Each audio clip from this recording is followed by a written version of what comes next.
Irmãos e irmãs, vamos a mais um momento da nossa liturgia da palavra, momento de fé, de introspecção, de meditação. Vamos deixar Deus nos falar. Eu transmito sempre a liturgia sendo um ajudador dos presidentes de celebrações da palavra e eucarísticas. A transmissão que eu faço é baseada, é pesquisada em sites fidedignos, como revista.arautos e novaaliança.com.br.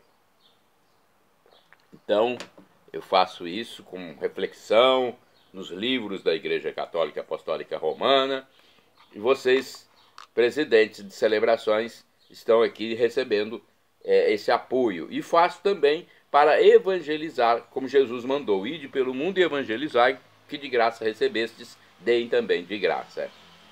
Acompanhe então nos meus endereços telemáticos. É só digitar Paulo Roberto Maciel no campo de busca da internet. Você vai ao YouTube, Facebook, Instagram e blog. Liturgia referente à sexta-feira, dia 4 de outubro de 2024, dia de São Francisco de Assis, religioso. Estamos dentro da 26ª semana do Tempo Comum, no ano B, cor branca. No rito temos o ofício da memória, em homenagem a São Francisco de Assis, um grande santo da Igreja, pai da ecologia, considerado, né? O prefácio é o comum ou dos santos, ok? Vamos à antífona da entrada. Francisco de Assis, homem de Deus, deixou sua casa, abandonou sua herança e se fez pobre e desvalido. O Senhor, porém, o acolheu. Oração da coleta, rezemos, coloque suas intenções.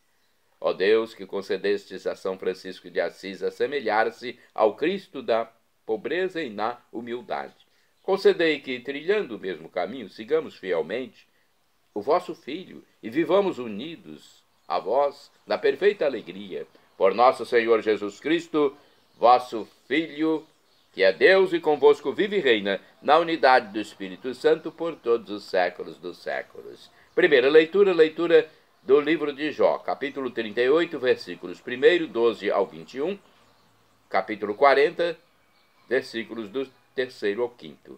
O Senhor respondeu a Jó, no meio da tempestade, e disse: alguma vez na vida deste ordens à manhã, ou indicaste a aurora ao seu lugar, para que ela apanhe a terra pelos 4 cantos, e sejam dela sacudidos os malfeitores?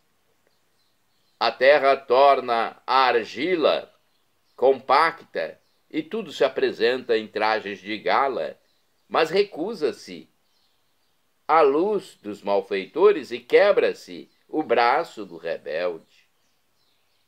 Chegaste perto das nascentes do mar, ou pousaste no fundo do oceano? Foram-te frequentes as portas da morte, ou viste os portais das sombras? Examinaste a extensão do oceano? Foram-te franqueadas as portas da morte, ou viste os portais das sombras? Examinaste a extensão da terra? Conta-me, se sabes tudo isso. Qual é o caminho para a morada da luz? E onde fica o lugar das trevas? Poderias alcançá-las em seu domínio e reconhecer o acesso à sua morada? Deverias sabê-lo, pois já tinhas nascido e grande é o número dos teus anos. Jó respondeu ao Senhor, dizendo: fui precipitado. Que te posso responder? Porei minha mão sobre a boca. Falei uma vez, não replicarei uma segunda vez, mas não falarei mais. Palavra do Senhor, graças a Deus. Vamos ao Salmo responsorial. É o 138 na Bíblia Vulgata, o 139 na Bíblia de Jerusalém. Versículos do 1º ao 3º, 7º ao 8º, 9º ao 10º, 13 ao 14ab, refrão 24b. Você tem que pesquisar aí para saber se você está com a Bíblia Vulgata ou a Bíblia de Jerusalém, porque às vezes é difícil você saber. Eu já encontrei salmo em que o número era da Bíblia Vulgata, só que eu pesquisava lá na Bíblia e não dizia, pelo menos eu não encontrava com facilidade, a indicação de que a Bíblia era Vulgata ou de Jerusalém. Então é uma coisa difícil, a gente tem que estar sempre atento com a palavra de Deus, pesquisando. Bem, o refrão 24b, conduzi-me no caminho para a vida, ó Senhor. Repitamos, conduzi-me no caminho para a vida, ó Senhor. Senhor, vós me sondais e conheceis. Sabeis quando me sento ou me levanto. De longe penetrais meus pensamentos. Percebeis quando me deito, quando eu ando. Os meus caminhos são todos conhecidos. Conduzi-me no caminho para a vida, ó Senhor. Em que lugar me ocultarei de vosso espírito? E para onde fugirei de vossa face? Se eu subir até os céus, ali estais. Se eu descer até o abismo, estais presente. Conduzi-me no caminho para a vida, ó Senhor. Se a aurora me emprestar as suas asas para eu voar e habitar no fim dos mares, mesmo lá vai me guiar a vossa mão e segurar-me com firmeza a vossa destra. Conduzi-me no caminho para a vida, ó Senhor. Fostes vós, que me formaste as entranhas, e no seio da minha mãe vós me tecestes. Eu vos louvo e vos dou graça, ó Senhor, porque de modo admirável me formastes. Que prodígio e maravilha as vossas obras. Conduzi-me no caminho para a vida, ó Senhor. Repitamos, conduzi-me no caminho para a vida, ó Senhor. Olha que bonita. Olha, vocês que estão ouvindo, que bonita louvação a Deus, né? Conduzi-me no caminho para a vida, ó Senhor. Jó também reconheceu lá, no livro da primeira leitura, a grandeza de Deus. Agora vamos aclamar o Santo Evangelho com o Salmo 94, versículo 8, e depois vamos proclamar com Lucas, capítulo 10, versículos do 13 ao 16. Aleluia, aleluia, aleluia, aleluia, aleluia, aleluia, aleluia, aleluia. Oxalá ouvisseis hoje a sua voz, não fecheis os corações como em Meriba. Aleluia, aleluia, aleluia, aleluia, aleluia, aleluia, aleluia, aleluia. O Senhor esteja convosco, Ele está no meio de nós. Proclamação do Evangelho de Jesus Cristo segundo São Lucas. Glória a vós, Senhor. Pelo sinal da Santa Cruz, livra-nos Deus nosso Senhor dos nossos inimigos. Naquele tempo disse Jesus: ai de ti, Corazim, ai de ti, Betsaida, porque se em Tiro e Sidônia tivessem sido realizados os milagres que foram feitos no vosso meio, há muito tempo teriam feito penitência, vestindo-se de cilício e sentando-se sobre cinzas. Pois bem, no dia do julgamento, Tiro e Sidônia terão uma sentença menos dura do que vós. Ai de ti, Cafarnaum, serás elevada até o céu? Não, tu serás atirada no inferno. Quem vos escuta, a mim escuta, e quem vos rejeita, a mim despreza. Mas quem me rejeita, rejeita aquele que me enviou. Palavra da salvação, glória a vós, Senhor. Vamos às reflexões. Uma delas está no livro Igreja em Oração, nossa missa do dia a dia. Diz o seguinte: duas palavras podem sintetizar o evangelho que ouvimos hoje: lamento e solidariedade. Lamento. Depois de apresentar a missão dos 72 discípulos, o evangelista Lucas apresenta, mais que a condenação, um lamento de Jesus sobre a cidade sem fé. Corazim e Betsaida, cidades judaicas, ouviram a pregação e a mensagem do reino, mas não se converteram. Jesus deseja a conversão. Deveriam ter se convertido, fazendo penitência, mas não o fizeram. Elas mesmas, não Jesus, proclamaram seu juízo e destino de perdição, ao não receberem a mensagem do Messias. No final, manifesta-se a solidariedade ou comunhão de Jesus, o Mestre, com os seus discípulos. Quem vos escuta, a mim escuta. Quem vos rejeita, a mim despreza. Mas quem me rejeita, rejeita aquele que me enviou. Por isso, em comunhão com Jesus e na esperança de que todos se convertam à palavra do Evangelho, podemos rezar junto com o Papa, citando a exortação apostólica Evangelii Gaudium. Todos têm direito de receber o Evangelho. Os cristãos têm o dever de o anunciar sem excluir ninguém.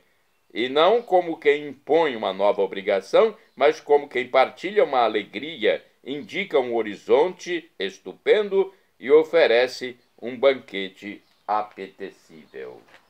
Mais uma reflexão do livro Palavra e Vida. Vejamos o que está escrito. Sempre podemos dizer que, como em nossas cidades não se fizeram milagres, não temos com que nos preocupar. Ao menos nossa sorte final não será como a de Corazim em Betsaida. Não é mais que uma desculpa. Desculpa para não nos importarmos com o Evangelho, não nos importarmos com o Evangelho e continuar nossa vidinha de sempre, como se nada tivesse acontecido, como se Jesus não tivesse nos chamado para amar nossos irmãos e irmãs, para perdoar, para trabalhar pela verdadeira justiça. Enquanto isso, nos sentimos seguros em nossas casas, pensando que o ódio e a violência não chegará nunca a tocar-nos. Se agirmos assim, somos insensatos. Vejamos agora mais uma reflexão do livro Dia a Dia com o Evangelho. No texto anterior, Jesus menciona Sodoma, a cidade pecadora que no julgamento será tratada com menos rigor do que outras cidades que rejeitam o reino, Corazim, Betsaida e Cafarnaum. Estas recebem de Jesus a dura ameaça reservada para casos extremos. É um extremo apelo à conversão. Quem rejeita os discípulos, rejeita o próprio Jesus e Deus Pai que o enviou. Recusar o dom de Deus é escolher a própria condenação, é escolher a morte, permanecendo fora da nova história e das novas relações sociais que nascem do projeto de Deus. Jesus visita continuamente nossas comunidades, chamando-nos à conversão mediante fatos, crises, frustrações, esperanças pessoais e coletivas. Precisamos estar atentos aos sinais da visita de Jesus, a fim de não deixarmos cair em vão a graça de Deus que está no nosso meio. Agora o comentário de Antônio Carlos Santini, liderança da Comunidade Católica Nova Aliança. A mim é que ouve. Lucas 10, versículos do 13 ao 16. É o título do comentário. Na Sagrada Escritura, o fiel é em primeiro lugar, alguém que ouve. Ao se dirigir ao povo, o Senhor começa por um imperativo: Shema Israel, escuta Israel. A religião tem na sua fonte um diálogo, um Deus que fala a um povo que escuta. Muitas vezes o Senhor se queixa da surdez do seu povo.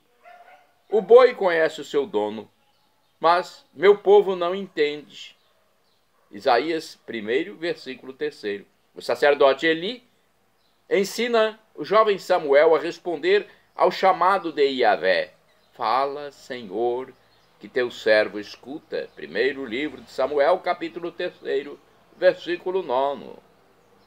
Recusar-se a ouvir o Deus que fala é uma atitude de rebeldia, um fechamento à graça de Deus. Há pessoas que mantêm a Bíblia à distância exatamente porque creem que Deus fala, e se o ouvissem, ficariam em dificuldades. No Evangelho de hoje, o mesmo Jesus, acostumado às bem-aventuranças, isto é, elogiar os felizes, os bem-aventurados, ergue cominações ou mal-aventuranças. ai de ti, ai de ti. Com isso, deixa bem claro que não fica impune a recusa da palavra e da voz que chamam a entrar no reino de Deus. As cidades surdas ao chamado e cegas aos sinais não ficarão sem retribuição. O fato de que Deus é bom não o torna um Deus injusto. Os teólogos perguntam: o amor de Deus permitiria ao homem desprezar a oferta de sua graça? Aceitaria nossa indiferença aos sinais de seu amor? Jesus cita o nome de Corazim, Betsaida e Cafarnaum, cidades que se mantiveram nessa indiferença, sem levarem em conta que haviam sido objeto de uma oportunidade especial, negada a cidades pagãs como Tiro e Sidônia, consideradas pelos judeus como símbolo da corrupção e da idolatria. Estas duas cidades são lembradas como contraponto às cidades de Israel. A ignorância dos pagãos certamente atenua os seus erros. Olha só. Tem atenuantes e agravantes. No caso da ignorância dos pagãos, isso vai atenuar os seus erros no juízo final. O mesmo não pode alegar aquele a quem Deus se dirigiu, a quem Deus falou. O mesmo Deus que no Antigo Testamento falava através dos profetas, depois falou diretamente pela boca do seu Filho. Muitas vezes e de muitos modos Deus falou outrora a nossos pais pelos profetas. Nestes dias, que são os últimos, falou-nos por meio do Filho. Carta aos Hebreus, capítulo 1, versículos do 1 ao 2. Hoje ele ainda nos fala através da igreja: quem vos ouve é a mim que ouve, quem vos despreza é a mim que despreza. Será que vamos escutar? Orai sem cessar, irmãos e irmãs. Ouvirei o que diz o Senhor. Salmo 85, versículo 9. Vamos agora aos santos do dia. O santo principal, cuja missa deve ser feita em sua memória, São Francisco de Assis, que faleceu em 1226. Filho de um rico comerciante de Assis, na sua juventude participou de guerras que então assolavam as cidades italianas, quando por 3 vezes ouviu a voz de Nosso Senhor crucificado, convidando-o a amparar sua igreja que estava caindo. Fundou a Ordem dos Frades Menores e, com Santa Clara, a Ordem das Clarissas, segundo o site revista.arautos.org. E de acordo com o site da comunidade católica Canção Nova, Francisco era filho de Pedro e Dona Pica Bernardone. Nasceu entre 1181 e 1182 na cidade de Assis, na Itália, e seu pai era um rico e próspero comerciante. Foi batizado em Santa Maria Maior com o nome de João, Giovanni. Mas, quando Pietro Bernardone voltou de uma viagem à França, mudou de ideia e resolveu trocar o nome do filho para Francisco, prestando uma homenagem àquela terra. O caráter e as melhores qualidades do santo vieram da mãe, segundo pesquisadores. Como todo jovem ambicioso da época, Francisco desejava fama, fortuna e título de nobreza. Para tal, fazia-se necessário tornar-se herói nas frequentes batalhas do tempo em que ele viveu. Em 1201, incentivado por seu pai, ele partiu para uma guerra que os senhores feudais haviam declarado contra a Comuna de Assis. Ele teve, na ocasião, uma doença que o deixou inquieto. Era uma inquietude de quem estava incerto quanto ao sentido da vida.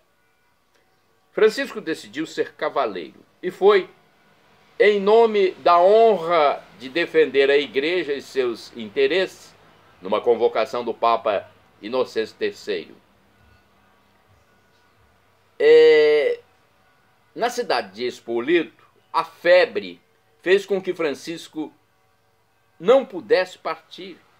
Ali ele ouviu do Senhor, com quem dialogou, ele ouviu o seguinte: Francisco, o que é mais importante? Servir ao Senhor ou servir ao servo? Servir ao Senhor, é claro, respondeu o jovem. Então por que te alistas nas fileiras do servo? Senhor, o que quereis que eu faça? Perguntou Francisco. Volta a Assis e te será dito, disse a voz. Olha, ouviu a voz de Deus de uma forma extraordinária. Em busca de respostas, decidiu viajar para Roma em 1205. Visitou a tumba do apóstolo São Pedro e exclamou: é uma vergonha que os homens sejam tão miseráveis como o príncipe dos apóstolos. E jogou um grande punhado de moedas de ouro, contrastando com as escassas esmolas de outros fiéis menos generosos. A seguir, trocou seus ricos trajes com os de um mendigo e fez a sua primeira experiência de viver na pobreza. Voltou a Assis, a casa paterna, entregando-se ainda mais à oração e ao silêncio. Em 1206, passeando a cavalo pelas campinas de Assis, viu um leproso, movido por Deus, ele colocou seu dinheiro naquelas mãos sangrentas e deu-lhe um beijo. Deu um beijo no leproso. Pouco depois entrou para rezar na capela de São Damião, semi-destruída pelo abandono. Ajoelhado aos pés do crucifixo, dali uma voz lhe falou: Francisco, vai e reconstrói a minha igreja que está em ruínas. Seu pai não gostou das atitudes do filho e resolveu exigir que lhe devolvesse tudo quanto recebera dele, levando-o ao bispo para que o julgasse. Francisco, ciente da sentença de Cristo, quem ama a seu pai ou sua mãe mais que a mim, não é digno de mim. Palavras de Jesus que estão em Mateus 19, versículo 29. Sem vacilar, nesse momento, Francisco se despojou de tudo, até ficar nu. Jogou os trajes e o dinheiro aos pés do seu pai e exclamou: até agora chamei de pai a Pedro Bernardone, doravante não terei outro pai senão o Pai Celeste. O bispo então o acolheu. Francisco se entregou ao serviço dos leprosos e à reconstrução das capelas da cidade. Certo dia escutou durante a missa a leitura do Evangelho. Sem túnicas, sem bastão, sem sandálias, sem provisões, sem dinheiro no bolso. Uma recomendação de Jesus que está em Lucas capítulo 9, versículo 3. E exclamou cheio de alegria: é isso precisamente que eu quero. É isso que desejo de todo o coração. E sem demora começou a viver como faria em toda a sua vida a pura letra do Evangelho. Francisco saiu a pregar percorrendo as vizinhanças e levando o Evangelho. Não tinha intenção nenhuma de adquirir seguidores, somente viver sua vida austera e evangelizar. Porém, logo Bernardo de Quintaval se juntou a ele e pelo caminho Pedro de Catânia também aderiu. Por 3 vezes abriram o livro do Evangelho e as 3 respostas que encontraram foram as seguintes: se queres ser perfeito, vende o que tens e dá aos pobres. Depois vem e segue-me. Mateus, capítulo 19, versículo 21. Não deveis levar nada pelo caminho, nem bastão, nem alforje, nem a segunda túnica. Lucas, capítulo 9, versículo 3. Se alguém quer vir após mim, negue-se a si mesmo. Tome sua cruz cada dia e siga-me. Mateus 16, versículo 24. Isto é o que devemos fazer. e é o que farão todos quantos quiserem vir conosco, exclamou Francisco de Assis, que subitamente viu brilhar uma luz sobre o caminho. O caminho que ele e seus companheiros deveriam seguir. Algo extraordinário, mais uma vez, acontecendo em sua vida. Em 24 de fevereiro de 1208, deu início à fundação da Fraternidade dos Irmãos Menores. Em 1209, Francisco e seus companheiros foram até o Papa Inocêncio III pedir a aprovação do seu carisma. O Papa reconheceu nele o homem que vira num sonho, segurando as colunas da igreja de Latrão, que ameaçava ruir. Para o pontífice era o próprio Deus quem inspirava Francisco de Assis a viver radicalmente o evangelho, trazendo vida nova a toda a igreja. Por isso, deu a aprovação oficial. Francisco inspirou a jovem Clara para a santidade, e dela surgiram as Irmãs Clarissas. Olha que bonita a atitude de Clara, que seguiu Francisco. Tomás de Celano diz: então se submeteu toda ao conselho de Francisco, tomando-o como condutor de seu caminho depois de Deus. Todos os anos, de 15 de agosto a 29 de setembro, São Francisco de Assis tinha o costume de preparar-se com uma quaresma de oração e jejum para a festa de São Miguel Arcanjo. No ano de 1224, ele teve a visão do serafim alado e recebeu os estigmas. Seu estado de saúde piorou muito. No dia 3 de outubro, à tarde, São Francisco de Assis morreu cantando. No domingo seguinte, foi sepultado na igreja de São Jorge, na cidade de Assis. Em 16 de julho de 1228, São Francisco foi canonizado pelo Papa Gregório IX. Tornou-se o padroeiro dos animais pela sua admiração e relação estreita com a natureza. Também foi elevado a padroeiro principal da Itália em 1939 por Pio XII. E temos a oração de São Francisco, que é muito bonita, eu gosto muito, muitas pessoas também fazem esta reza. Senhor, fazei de mim um instrumento de vossa paz. Onde houver ódio, que eu leve o amor. Onde houver ofensa, que eu leve o perdão. Onde houver discórdia, que eu leve a união. Onde houver dúvida, que eu leve a fé. Onde houver erro, que eu leve a verdade. Onde houver desespero, que eu leve a esperança. Onde houver tristeza, que eu leve a alegria. Onde houver trevas, que eu leve a luz. Ó Mestre Jesus, fazei que eu procure mais consolar que ser consolado, compreender que ser compreendido, amar que ser amado. Pois é dando que se recebe, é perdoando que se é perdoado, e é morrendo que se vive para a vida eterna. Amém. São Francisco de Assis, rogai por nós. Santo do dia 4 de outubro, São Petrônio de Bolonha, foi bispo do ano 450, renunciou ao cargo que exercia no Império Romano e se consagrou ao serviço da Igreja. São Petrônio de Bolonha, rogai por nós. Santa do dia 4 de outubro, Santa Áurea de Paris, foi uma abadesa do ano 856, superiora do mosteiro de São Marcial, em Paris, na França, onde viviam cerca de 300 virgens, sob a regra de São Columbano. Santo do dia 4 de outubro, Beato Francisco Xavier Selos, presbítero, ou seja, padre, sacerdote. Faleceu em 1867, foi um religioso redentorista de origem bávara.